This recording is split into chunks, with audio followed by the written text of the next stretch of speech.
Welcome guys. सो अब तक हमने अंश के साथ बहुत चीजें बात कर चुके हैं, उनके प्रोजेक्ट के बारे में, स्किल्स के बारे में।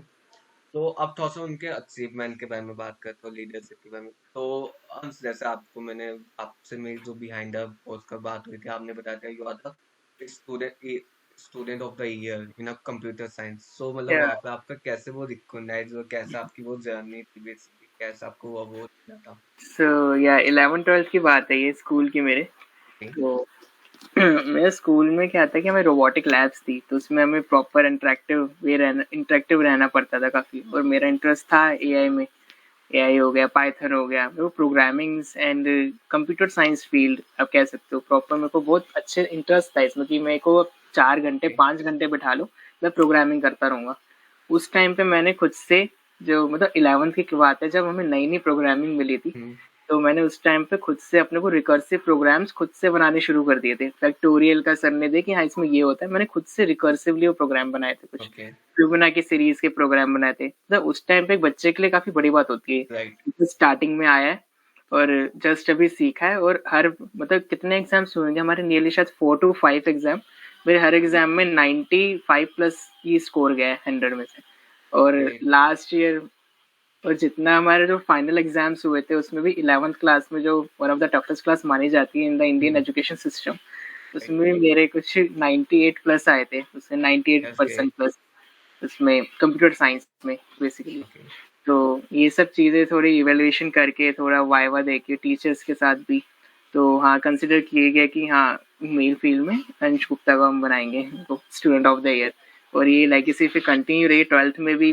फिर एटीएल लैब में हमें बनाने थे कुछ प्रोजेक्ट्स, तो मैं टीम का पार्ट रहा था। तो उसमें हमने बनाया था एक वॉइस कंट्रोल्ड कार बनाई थी प्रॉपर। ओके। एक जो रिमोट कंट्रोल कार्स होती है उसी के साइज की, लेकिन जस्ट उसको हमने वॉइस कंट्रोल कर दिया था ब्लूटूथ के जरिए। ब्लूटूथ बनाया था और साथ में सर से बोल रहे सर ये थोड़ी कोडिंग वगैरह आप बता दो इसकी। देन हमने सब उसको इंटीग्रेट किया। और उसके ऊपर एक 3D प्रिंटर भी था हमारे पास एक स्कूल में, तो हमने जैसे स्कल छोटा सा रेड कलर का प्रिंट करा था, उसके ऊपर वो लगाया था। और हाँ वो तो वर्किंग कार बन गई थी। तो उसके बेसिस पे भी, और जो भी आगे के रिजल्ट्स रहे, और जो भी कंटिन्यूस एवेल्युएशन होता था एक्चुअली पर ईयर का, कि हर स्टूडेंट कैसा परफॉर्म कर रहा है उस फील्ड में। तो हाँ, तो सारे की सारी ये चीजें देखते हुए, लास्ट ईयर का रिकॉर्ड भी मेरा देखते हुए, देन नेक्स्ट ईयर भी मैं ही रहा था। Okay. So so thank you like so much for you are encouraging that. काफी जैसे मेमोरी रिवाइव्ड हुई। जैसे आप अभी कम्युनिटी को फाउंडर है, आपका रोल वहाँ पे कम्युनिटी मैनेजर, तो like how do the approach in a mentorship as a role of a community so manager? या स्टार्टिंग में तो हमें काफी इजी लगा था, फिर धीरे धीरे ना मेंबर्स आने लगे थे बहुत ज्यादा। देन हाँ ग्रुप्स भरने लगे व्हाट्सएप के भी। व्हाट्सएप ग्रुप्स थे, फिर व्हाट्सएप का एक काफी अच्छा फीचर है कम्युनिटी का, वो उसने हमारी राइट। काफी हेल्प करी, जिसमें हम एक्चुअली उस डॉट ड्राइव में हम क्या करते हैं, हमारा जो मोटो है connecting peoples actually. Connective people, जो इंडिया में अलग अलग टाइप के जो स्टूडेंट्स है, जो सिर्फ कॉलेज के बाहर, क्योंकि कई बार क्या होता है कि कॉलेज में आपका एनवायरनमेंट अच्छा नहीं होता। राइट। काफी बच्चों की ये बहुत कंप्लेन रहती है कि भैया हम कर तो सकते हैं लेकिन हमारे पास एनवायरनमेंट नहीं है, कि राइट। हमें कई बार बॉन्डेज किया जाता है कॉलेज में ही। ठीक है, बाउंड कर लिया जाता है कि हाँ इन्हीं बच्चों के साथ तुम्हें काम करना है, यही कम्युनिटी है। और अगर कई बार किसी का प्रेसिडेंट कुछ ऐसा गलत बन गया, तो मैं किसी को गलत कह नहीं रहा हूँ, लेकिन हाँ राइट। ऑफकोर्स किसी के साथ उसकी ट्यूनिंग नहीं बनी, तो वो बच्चा कई बार अंडर रह जाता है। राइट। उन्हें तो इंकरेजमेंट नहीं मिल पाता, सपोर्ट नहीं हाँ, मिल पाते। प्रॉपर सपोर्ट एंड इंकरेजमेंट नहीं रहता, तो वो सोचते कि यार तो स्टडीज पे फोकस कर लेते हैं, और फिर वो रह जाता है। लेकिन इस कम्युनिटी के जरिए काफी लोगों को हेल्प मिली है। स्किल ग्रुप हमने बनाया हुआ था, जिसमें वो नॉन बातें कर सकते दूसरों के साथ, तो कई बार मेंटली भी स्ट्रेस अप नहीं होता बंदा। और नेटवर्किंग का ग्रुप है प्रॉपर, उसके अंदर हम एक साथ नेटवर्क्स कर सकते हैं, लिंक्डइन पे कनेक्ट हो सकते हैं, फिर प्रोफेशंस के बारे में जान सकते हैं, जिसमें कम्युनिटी में कई सारे माइक्रोसॉफ्ट अमेजोन से लेके छोटी छोटी कंपनीज तक भी, और जितने स्टार्टअप्स हैं उनके इंजीनियर्स भी हैं। हमारे पास लॉयर भी है एक्चुअली एक, जो मेरे पर्सनली काफ़ी मतलब क्लोज है, अब तो मेरी फ्रेंड ही है। तो वो भी कम्युनिटी में वो काफ़ी लीगल एडवाइजेस देने में काफ़ी हेल्प ओके। करती है। अब सबको इंटरेस्ट आता है एक्चुअली। और इंजीनियरिंग की फील्ड है, आपको डीएसए के कैसे रोड मैप चाहिए वो राइट। है। कुछ यूट्यूबर्स आ जाते हैं कई बार, तो या हमें इवेंट्स के बारे में पता चलता रहता है। कई बार क्या होता है कि जस्ट जब कॉलेज में जितने आ रहे हैं, सीनियर्स ने जो बता दिया, हमने भर दिया फॉर्म, हमें पता ही नहीं होता कि हाँ किसी होटल में इवेंट हो रहा है या किसी एआई का प्रॉपर इवेंट हो रहा है, तो हमारा छूट जाता है कि नहीं। तो ये हमारे एक मोटो रहता है और हमारी जॉब भी रहती है कि एक साइलेंस है और प्रॉपर डेकोरम मेंटेन रहे कम्युनिटी में, और साथ में सारी इन्फॉर्मेशन सबके साथ शेयर हो सके, और हर एक तरह के जो प्रोफेशंस है उसकी हम नॉलेज दे सके हर बच्चे को, तो जो भी इसमें परस्यू करना चाह रहा है या जो करंटली वर्किंग है उसको भी कुछ जूनियर्स मिल सके। तो ये काम रहता है बेसिकली। अब तो काफ़ी ज़्यादा ऑटोमेट हो गया, अब तो सब एक मतलब लग चुका है कि जैसे ये वाला ग्रुप टेक डिस्कशन का है, ये वाला हमारा नॉन टेक का है, ये डीएसए ग्रुप है, यहाँ पे हमारे 30 डेज ऑफ कोर्स चल रहा है, इस ग्रुप में 100 डेज ऑफ कोर्स चल रहा है। तो अब सब कुछ ना कैटेगराइज हो गया है, तो लोग खुद ही वहाँ चले जाते हैं। स्टार्टिंग में काफ़ी दिक्कतें हो रही थी, कभी स्टार्टिंग में हर एक चीज डिफिकल्ट। कई बार बहुत ही डिफरेंट पीपल भी आ जाते हैं, वो कुछ कुछ कर रहे होते हैं, स्पैमिंग वगैरह कंट्रोल करना, वो ही चैलेंजेस रहते हैं कि स्पैम ना हो, किसी को प्रॉब्लम ना हो, किसी के साथ मतलब काफ़ी सारी प्रॉब्लम्स रहती है। बट हाँ, अब काफ़ी हद तक मतलब ऑटोमेटेड टास्क हो गया है, और साथ में टेलीग्राम पे हमारे पास मोर देन 11,000 ऑफ मेंबर्स हो चुके हैं, जहाँ पे सब इंटरेक्ट करते हैं। व्हाट्सएप ग्रुप्स है, हम अब इंस्टाग्राम पे अवेलेबल है, और साथ में कम्यूटल पेज भी है। तो या it's going good. Okay, that's good. So like, what do you see as the like next big thing in a AI? Okay, next big things are for the LLMs and the मेरे personal perspective में यही है कि आगे जो AI में advancements होने वाली है वो LLMs की तरफ जाएगी। So now what are LLMs, right? हाँ, मेन क्वेश्चन वो LM। LLMs है ही क्या? It's basically large language models जो लैंग चेन पे वर्क करते हैं।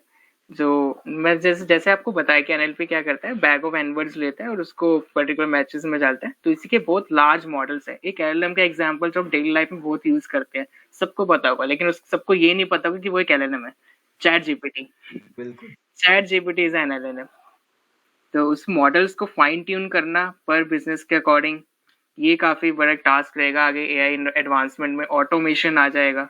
अभी एक एचपी ने स्पेक्टर अपना लैपटॉप निकाला है, राइट। एक कंप्यूटर विजन का काम मतलब कंप्यूटर विजन का यूज कर रहा है साथ में, जो आपको हैंड डिटेक्ट करके हैंड की मूवमेंट के अकॉर्डिंग आपकी शीट्स की मूवमेंट डिसाइड करता है, और आपके रूम के अकॉर्डिंग लाइटनिंग के एडवांसमेंट कर रहा है। तो हाँ, इस चीज में काफी आगे जाएगा। और साथ में मैं अभी एक ट्रिपल आईटी दिल्ली है, उसके मैं उसके एक इवेंट में गया था, क्या बोलो, एक वर्कशॉप थी एक्चुअली 5G के ऊपर थी वो, कि 4G से 5G में कन्वर्जन कैसे चल रहा है और इंडिया में कैसे वर्क हो रहा है। क्योंकि आप देखो कि आपको सिम चेंज करने की इस बार नीड नहीं पड़ी। क्या 3G से 4G में क्या हुआ था, आपको नई सिम्स लेनी पड़ी थी, लेकिन इस बार 4G सिम्स में आप 5G नेट ले पा रहे हो बिकॉज ऑफ 5G फोन्स। तो ये कैसे हो रहा है, ये सब मैं उस वहाँ पे सीख के आया था। साथ में उन्होंने फिर अपने फ्यूचर एडवांसमेंट में दिखाया था कि जो सोलर लाइट है, जो सन से लाइट आ रही है, उसके थ्रू हम इंटरनेट स्पीड कैसे प्राप्त कर सकते हैं। तो हो सकता है आगे आने वाले टाइम में हमें ऐसे फोन दिखे जिनके पीछे सोलर पैनल होंगे और वहीं से आपको इंटरनेट और फोन चार्ज भी हो रहा होगा। तो इस तरीके के फोन आ सकते हैं आपके हाथ में, हैंड रिच फोन बन सकते हैं। मतलब बेसिकली आपकी लाइफ बहुत इजी आउट करेगा एआई, ईज आउट रहेगा। और आगे मॉडल्स काफी कॉम्प्लेक्स बनने वाले, जॉब्स चेंज होने वाली है। एक्चुअली जॉब्स खत्म नहीं हो रही है, हाँ, जॉब रिप्लेस नहीं हो रही, उनके तो नई जॉब आ रही है। आधे नई से ज्यादा जॉब्स आ रही है। मिथ कंसेप्ट्स ने एआई रिप्लेस, भाई एआई रिप्लेस नहीं करेगा। नो वो नो बंदे नो। एआई को यूज करेंगे, वो बंदे रिप्लेस करेंगे बस। और चेतन के चैनल पे एक एलएलएम की प्रॉपर एक वीडियो भी है मैम के साथ, तो प्लीज वो चेकआउट करना आप लोग। उन्होंने कभी काफी अच्छे से एलएलएम को एक्सप्लेन किया हुआ है वहाँ। बेसिकली हमने वो पूरा एक वेबिनार था एआई के ऊपर जो निष्ठा मैम ने लिया था। तो वो बेसिकली एआई इंजीनियर, तो उन्होंने बताया था एलएमएम के बारे में और भी चीजों के बारे में। यार वहाँ से आपको एक एक्सपीरियंस भी मिलेगा वहाँ, एक्सपीरियंस का।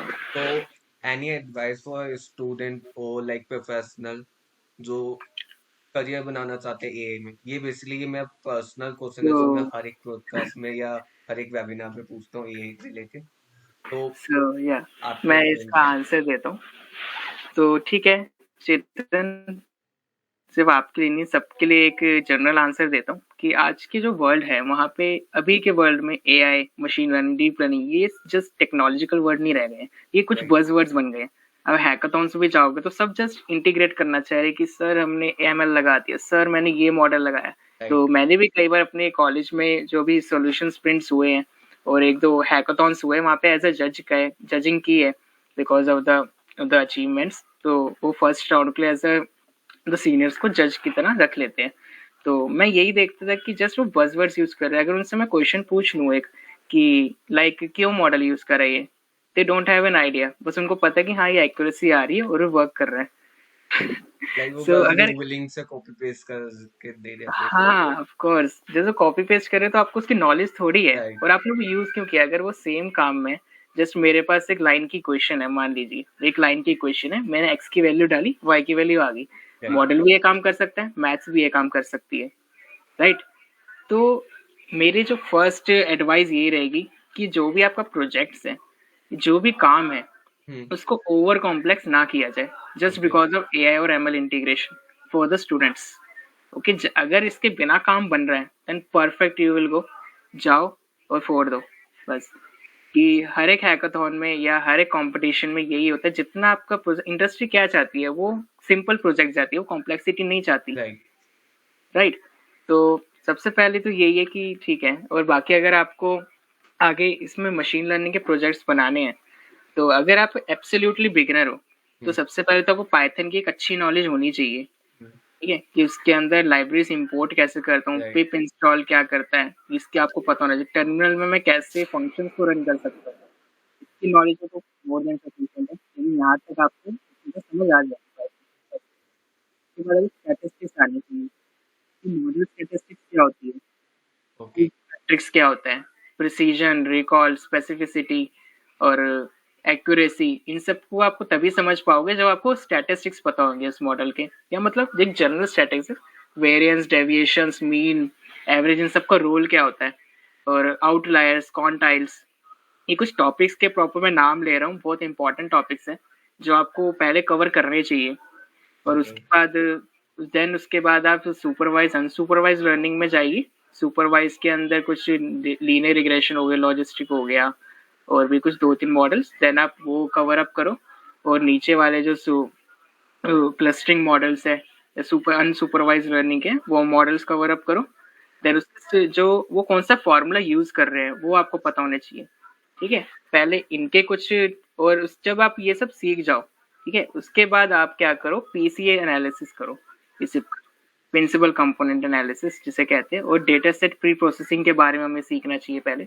उसके लिए हमारे कैगल पे अगर आप जाओगे तो ये टाइटैनिक डेटा सेट है, टाइटैनिक हो गया, और हाउसिंग डेटा सेट हो गया, आइरिस फ्लावर डेटा सेट, वहाँ वो हमें यूज करने चाहिए। उसको क्लीन करो, उसके जो भी बने हुए प्रोजेक्ट्स है इस पे वर्क करो, उस पे देखो। बेसिक देखने में कोई बुराई नहीं है, ठीक है। वो कई ऑल्सो बार स्टूडेंट, अंडरस्टैंड। हाँ कई बार स्टूडेंट सोचते कि नहीं यार मैं कॉपी नहीं करूंगा, मैं खुद से करूंगा। ठीक है, तुम करो, वेल एंड गुड, लेकिन बीच में कहीं अटकते हो तो ये जरूर देखना चाहिए करने के बाद कि दूसरों ने ऐसा क्या किया कि उनका रिजल्ट आपसे ज्यादा कम टाइम में आया है। ठीक है, इन सब की नॉलेज होनी चाहिए। देन उसके बाद अगर आपका एक बार एमएल के प्रोजेक्ट्स बन जाए, फिर आप डीप लर्निंग में जंप कर सकते हो, न्यूरल नेटवर्क्स के बारे में सीख सकते हो, और न्यूरल नेटवर्क वर्क कैसे करते हैं, एनबैग्स, वो एनबैग क्या होता है, वेक्टराइजेशन, टोकनाइजेशन, ये कैसे हो रहा है। देन वो आ जाए, अगर आपको फिर आपको फील्ड चूज करनी पड़ती है कि आपको न्यूमेरिकल डेटा वाले में जाना है या आपको इमेज डेटा सेट्स में चले जाना है। ठीक है, इमेज डेटा सेट्स में हमारे पास सीएनएन आ जाता है, और न्यूमेरिकल डेटा में आरएनएन आ जाता है, रिकरेंट न्यूरल नेटवर्क्स, वहाँ पे कॉन्वोल्यूशन न्यूरल नेटवर्क्स आ जाते हैं। तो ये आप जितना बढ़ते जाएंगे बहुत डीप जाता रहेगा। तो फॉर द बिगिनिंग लेवल सबसे पहले तो या थोड़े बहुत मैथ्स कर लो, statistics and probability, Python knowledge होनी चाहिए, फंक्शन नॉलेज होनी चाहिए, फंक्शन कैसे कॉल हो रहा है, कब कॉल करना है, और इंपोर्ट पता होना चाहिए सारे के सारे मतलब लाइब्रेरीज कौन कौन सी यूज हो रही है इसके अंदर। तो लाइब्रेरीज में एक एपिसोड में ऑलरेडी बता चुका हूँ, तो मैं दोबारा एक बार रिकॉल करवा देता हूँ कौन सी राइट। लाइब्रेरी आपको आनी थी। नंबर हो गया, पांडास, मैटप्लॉटलिब, कीबोर्ड, और stats library. That is more than enough for the pre processing of data sets. क्योंकि जब आप इंपोर्ट करते हो वो सब पांडास काम करता है, इंपोर्ट एक्सपोर्ट का डेटा सेट्स को। तो जब ये बन जाए उसके बाद हमारे पास मशीन लर्निंग के आ जाती है लाइब्रेरीज सारी सारी, आप वो सीखो। उसके बाद फिर जब मॉडल बन जाए, मॉडल को यूज कैसे करना है, ओके, पता होना चाहिए कि एक बार आपने मॉडल क्रिएट कर दिया, ओके, अब हर एक यूजर आपके टर्मिनल पे तो जाएगा नहीं, राइट आप उसको टर्मिनल यूजर इंटरफेस दे दोगे, उसके अंदर आप डालोगे यार पॉइंट डाल दो और ही रिजल्ट आ जाए, सबको थोड़ी प्रोग्रामिंग आती है, राइट? राइट वो इसका एक यूजर इंटरफेस आना चाहिए। तो आई विल सजेस्ट कि स्ट्रीमलेट सीखना बेस्ट है, कि उसके लिए आपको यूज नहीं करना पड़ेगा, वेब डेवलपमेंट पे आपको मतलब रिलाई नहीं करना पड़ेगा कि हाँ कोई दोस्त या कहीं से मेरे को वेब इंटरफेस मिल जाए, मैं बैकएंड में मॉडल डालूंगा उसके बाद में यूज करूंगा, राइट नहीं, ऐसा नहीं है। आज के ज़माने में आप स्ट्रीमलेट यूज़ कर सकते हो, वो आपको डायरेक्टली मॉडल के साथ एक वेब इंटरफेस प्रोवाइड करवा देता है और उसको होस्ट भी कर देता है, अगर आप streamlit.io पे जाओगे। तो ये बहुत इंपॉर्टेंट एक लाइब्रेरी है, और साथ में आप बहुत सारे मॉडल्स एक साथ अगर ट्रीट करना चाहते हो तो पाई कैरेट का यूज़ कर लो, ठीक है, उससे आपको बेस्ट मॉडल पता लग जाएगा। देन स्ट्रीमलेट पे उसको होस्ट कर दो and your first project is ready. So I guess सबको यहाँ पे एंजॉय किया होगा, सबने आपकी बात सुनकर इंस्पिरेशन ली होगी और सीखा होगा। तो थैंक यू अंश for this podcast, amazing podcast. Thank you so much Chetan for inviting me. Thank and you. करते हैं, थैंक यू।